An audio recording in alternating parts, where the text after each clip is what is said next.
nakakita ng bola na dinidribble ng 4 na buwan. Kahit naman sa basketball, may shot clock. Convening as an impeachment court and commencing trial is expressly mandated by the Constitution. And yet this process has been delayed and dragged on for 4 long months. In those 4 months, I've been called eager, aggressive, impatient, atat. But the simple truth is this: we are not rushing. In fact, we have been waiting. The Filipino people are waiting, and we believe 4 months is more than enough. These delays are no longer procedural. They are obstructions, dressed up as protocol. The impeachment process is a crucial means of demanding accountability exclusively entrusted by the people to the Senate.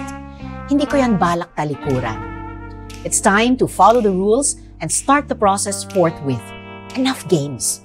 Time to move. Naniniwala kami na dapat matuloy ang impeachment trial.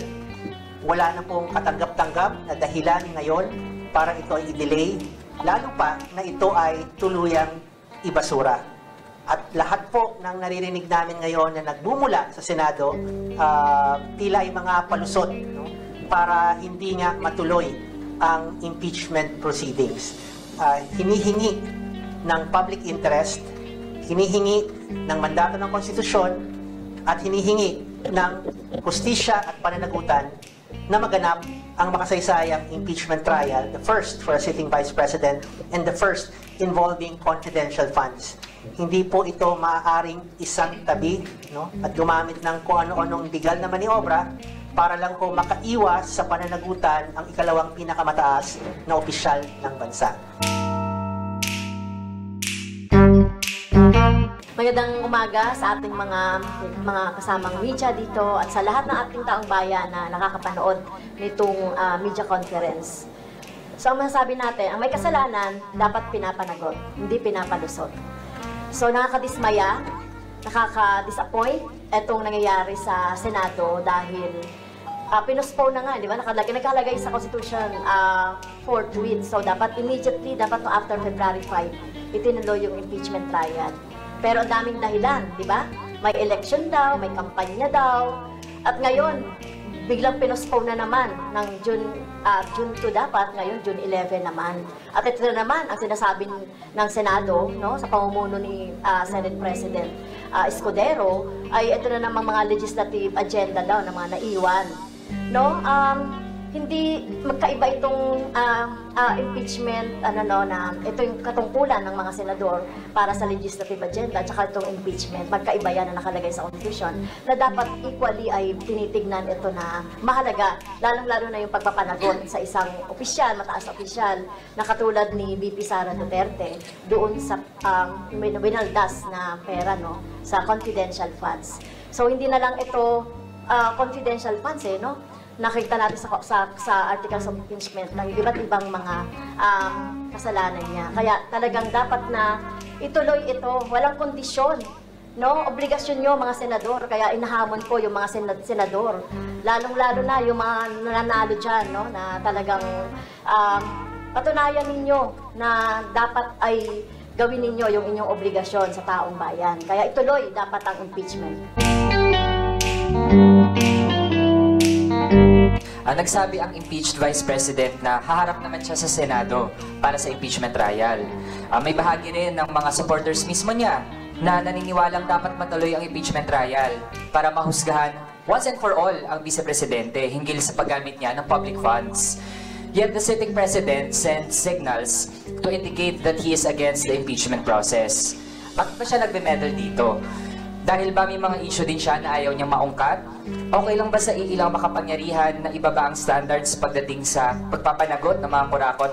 Kasi baka pare-pareho lang din pala sila ng mga kurakot na pinoprotektahan ng isa't isa? Yan ang tanong natin. Para sa mga senador at sa presidente na humaharang sa impeachment trial, maliit na bagay lang ba ang 612.5 million ng confidential funds? Nasanay na ba sila sa korupsyon? Kaya parang wala lang sa kanila ang maraming lumabas na ebidensya ng paglustay ng impeached Vice President sa pera ng bayan. Na mismo pati si Marian Rivera ay naging recipient daw di umano ng confidential funds. Ang reconciliation sa batayan ng pagsasawalang bahala sa korupsyon ay sampal sa taong bayan. na siyang nagdurusa habang ang edukasyon ay kinakatasan ng budget at ang serbisyo ay pinopolitika.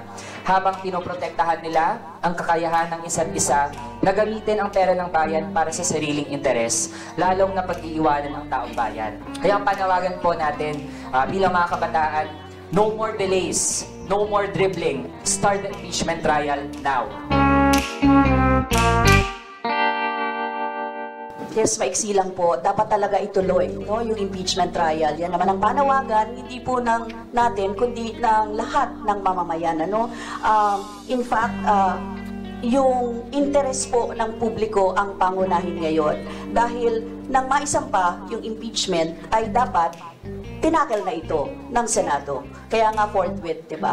So, nasa interes ng publiko ang malaman kung ano ang mga articles of impeachment at malaman kung ano talaga ang mangyayari, di ba? So, lahat ay nakaabang ngayon. Kaya dapat po talaga na gawin ng Senado ang trabaho niya. Dahil hindi nasa discretion niya, no? Kundi trabaho niya po yun ayon sa konstitusyon na magkaroon ng impeachment trial agad. At malaman ng publiko, kasama ang publiko na malalaman kung ano ang naganap ng nakaraan, no? So, any delays po ay talagang matinding backlash dun sa mga gustong malaman kung ano ang tunay na pangyayari dito sa usapin ng halimbawa ng confidential funds at lahat. At hindi rin po hindi patatapos din, no, sa trial yon, kundi magpapatuloy talaga ang publiko na maging vigilant, pagbabantayan kung ano ang magiging aksyon ng lahat, ano, lalong-lalo na ng Senado dito. Kaya magpapatuloy po yan kung kinakailangan po na magkaroon ng mga rallies, kung kinakailangan magkaroon ng mga petitions, kailangan magsalita ang mga influencers. Ngayon po nakikita naman natin yan, nagsasalita ang marami, no? Lalong-lalo na sa social media, mainit na pinag-uusapan ang pagsisimula ng impeachment trial. Kaya po dapat lang gawin ng Senado ang trabaho niya. Gusto lang namin ipaalala sa Senado, lalong-lalo na kay Senate President Chis Escudero, na sa kaibuturan ng impeachment complaint ay ang kagustuhan ng mamamayan para sa hustisya, para sa katarungan, para sa accountability, at para sa pagwawakas ng impunity kaugnay ng korupsyon at anomalya sa gobyerno. Malinaw na ang ating subject ng impeachment complaint ay si Vice President Sara Duterte, pangalawa sa pinakamataas na pinuno ng ating bayan. At napakahalagang mensahe na ang Senado ay tumindig para sa katarungan bilang isang branch ng government na napaka-importante ang papel sa usapin ng accountability. Kaya sana ay mabuksan ang isip at puso ng mga senador at aayon sa katotohanan at katarungan para sa sambayanan. Marami po salamat. Malinaw po yung sequence of events, no? Pagkatapos ng eleksyon, nagpahayag si Pangulong Marcos, ayaw niya ng impeachment. Tapos niyan, mayroong isang prominenteng leader ng so-called traditional opposition na naglatag ng parang legal na argumento na wala na raw jurisdiction yung incoming Congress or Senate sa impeachment trial, kaya malamang daw ay hindi na ito magtutuloy. No? Pagkatapos nun, narinig na natin sunod-sunod ang iba't ibang mga senador sa pangunguna ni Senate President na kung bakit nga marami na raw mga legalities and technicalities na magiging hadlang sa pagtuloy ng impeachment. Ito po ang mensahe ko sa ating mga kababayan. No? Hindi po illegal ang usapin. No? Malinaw po ang mandato ng konstitusyon. Pag meron ng articles of impeachment, kaya kailangan simulan agad ng Senado ang impeachment trial. Binibigyan po ang Senado ng lahat ng kapangyarihan para maisagawa ito, including yung kapangyarihan gumawa ng sarili niyang rules. No? So nasa buong poder po ng Senado na ituloy ang impeachment trial, kahit pa may kakaibang circumstance, no? Kaya nga siya merong rule-making power, including yung matatapos na ang kasalukuyang Senado at magkakaroon ng bago, no? So may buong kapangyarihan ng Senado para harapin ang ganitong sitwasyon, no? Kaya wag po tayong magpalinlang, wag po tayong masindak, wag po tayong magpatali sa legal questions. Hindi po legal question ito. Again, ang usapin po rito ay kailangang panagutin ang Vice Presidente dahil gusto malaman ng mga Pilipino anong nangyari doon sa 612.5 million pesos na confidential fund, no? At managot ang dapat managot. At mangyayari lang po yan kung magkaroon ng impeachment trial. Kaya muli, simulan na ang impeachment trial at tapusin ito hanggang dulo. Ang pagtingin ng kabataan ay paasa at gaslighting ang ginagawa na laban sa mamamayang Pilipino at sa kabataan. Paano natin nasabi yun, no? Paasa dahil clear ang naging response ng mamamayang Pilipino sa naging pangungurakot ni Vice President Sara Duterte, ang betrayal of public trust niya. At nag-transmit nga po ang House of Representatives ng verified impeachment complaint, no, nung February pa. Pero 4 months have passed. And hanggang ngayon, yung pinromise nga sa atin na magsisimula ng trial ng June 2 ay na-move pa ng June 11. Paulit-ulit na binebetray, paulit-ulit na pinagwawalang bisa ang gustong sabihin ng mamamayang Pilipino at ng kabataan. Kahit clear naman yung gustong sabihin. And paano sinasabing gaslighting, no?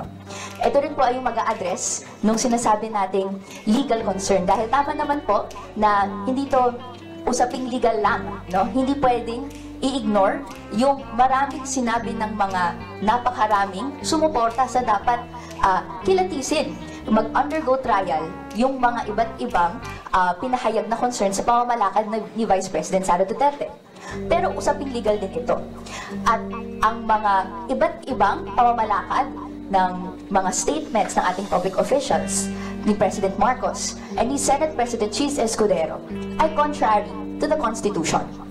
Dahil po, in a press conference yesterday, sinabi niya, no, that kapag nag-convene, the plenary is the supreme body of the Senate and it gets to decide anything. Even yung pagko-convene itself as an impeachment court. With all due respect, the plenary is not supreme. The people are supreme. And sa ratification ng 1987 Constitution na ginawa ng sambayanang Pilipino, sinaad doon that pagka may verified complaint na, pagko-constitute ito ng articles of impeachment once it is transmitted to the Senate, and trial by the Senate shall forthwith proceed. Hindi po discretionary ang pagpo-proceed sa trial. Ito po ay minamandato ng konstitusyon. Ibig sabihin, hindi po ito up for a vote.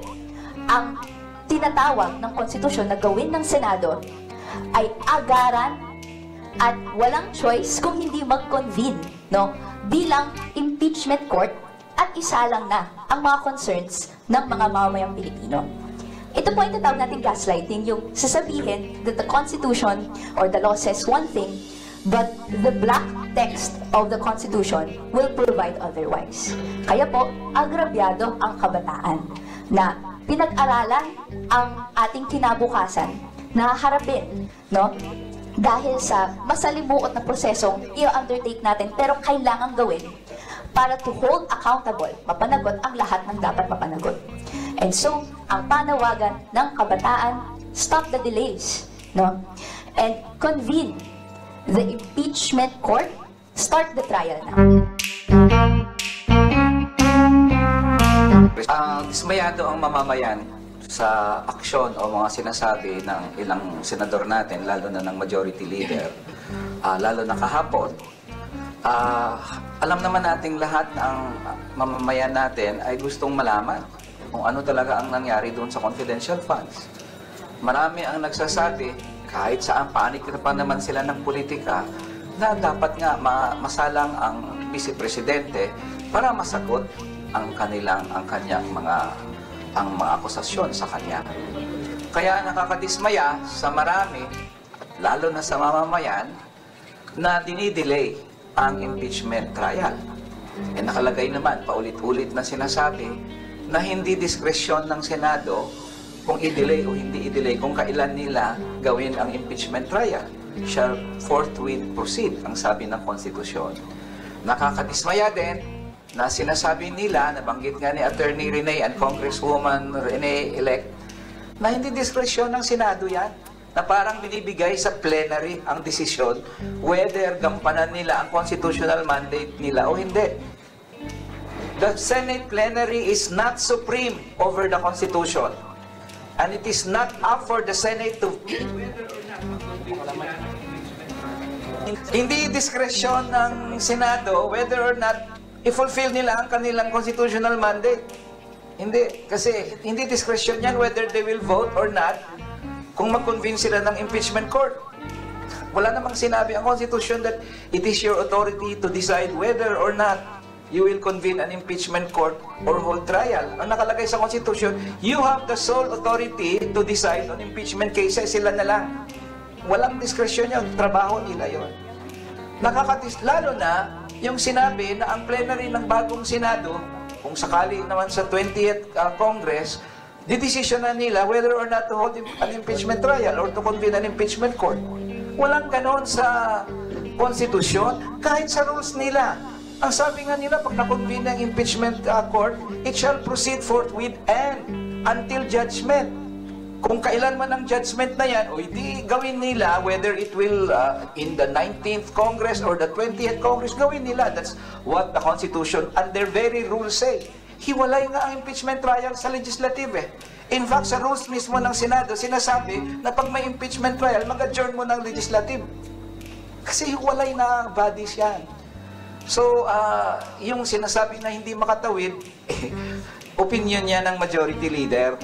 Pero ang Constitution does not say na ang impeachment trial pwede mong putulin kung mag-adjourn ang legislature o kaya may new Congress na mabubuo. Pangalawa, sabi nga ng marami, it can be argued talaga na continuing body nga yan eh. Yung kanyang opinion na kaya nga 12-12 is about two-thirds of the Senate. Wala yan, walang basis yan na ang ganito ang US Constitution. No, the Constitution is clear. Kayo lang may karapatan, may poder na mag-resolve ng impeachment case. Wala na, kung kayo ay patayin yung impeachment, di wala nang pupuntahan ng taong bayan in terms of accountability. So basically, itong mga sinasabi na, well, ang business natin is complete, rules nyo yan, that your business, legislative business is finished and cannot go over to the next Congress, rules nyo lang yan. The Constitution does not say that. So, basically, ang conclusion dito talaga, ang panawagan ng taong bayan, ituloy nyo yung impeachment trial and it is not up to the discretion of the Senate or senators for that matter kung ituloy o hindi. So, klaro, sa June 11, hindi pwedeng may motion dyan whether or not to convene the impeachment court. Hindi pwede yan. Hindi pwedeng pagputuhan yan ng Senado. I-convene nilang impeachment court sa June 11, although we would prefer, i-convene yan nila nga bukas, ngayon. Kaya naman nila, yun ang constitutional mandate. At lastly, this is not just an impeachment trial of the Vice President today. Hindi under trial lang si Sara Duterte. Under trial din dito ang Administrasyong Marcos sa issue ng accountability at pagsawata ng graft and corruption. Ang reconciliation niya with the Duterte sets aside the interest of the Filipino people to hold public officials, ang Diyos ng mga public officials, na hindi matatanggal sa gobyerno kung hindi sila makonvict sa impeachment. Posisyon ng Marcos administration with regards graft and corruption and accountability. At dito, hindi lang si Sara Duterte ang huhusgahan ng taong bayan, kundi ang gobyernong Marcos.